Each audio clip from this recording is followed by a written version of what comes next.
tell you a story. I'm gonna tell you a story. There was a rich man.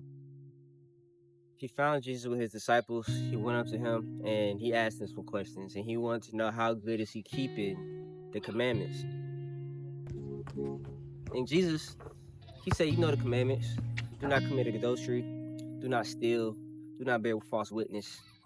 Right? All the things that is easy. That's more outward stuff. Not kill, not steal, not to bear false witness. Right? Those are outward things. We like to uphold our image and show that, yeah, we're good people. Right? And the rich guy, he was like, oh yeah, this is easy. I got that. We good. Right? And then Jesus said, Luke 18:22, there's one thing that you still lack. Go sell all that you have and distribute it to the poor, and you will have treasures in heaven. And come follow me. And the rich man who had great possessions, he was sad. He couldn't do it. How difficult is it for a rich man to enter the kingdom? It's easier for a camel to fit through an eye of a needle than for a rich man to get into heaven. And I have a question for you. Where are your treasures? What do you value? What makes you happy? What makes you sad?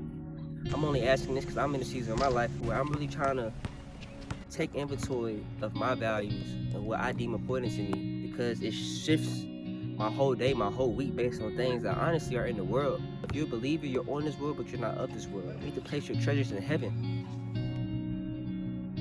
not on earth. And it says this in Matthew 6, verse 19 to 21.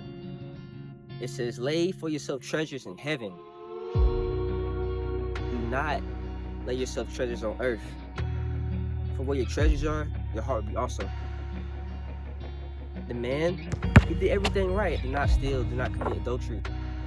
But the one thing that Jesus caught us on, and the one thing that is true about most of us, is that we have a public image that does not match our inner heart, our inner soul. And we place our values and our treasures on our possessions. It makes us feel whole instead of the one who can really fulfill you and make you whole. Proverbs 4:23 says this, guard your heart, for your life flows from it. Everything in your life comes from your heart. So it makes sense that Jesus said, do not place your treasures in earth, place it in heaven, because where your treasures is, your heart is also. The things you value, that's the only thing that matters to you. If it didn't matter, you would not care. But we care about the things we don't have. And we care about the things we do have. We can't give it away. We holding it so tight. Holding it tight like I'm holding this.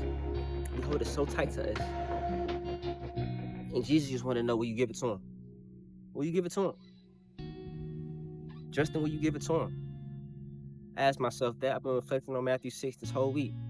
Will I give it to him? Even my desires, the things that I don't even have that I do want. Will I give it to him and submit that to him? And then the things I do have that's behind my back, will I give it to him? Or will I hold it close?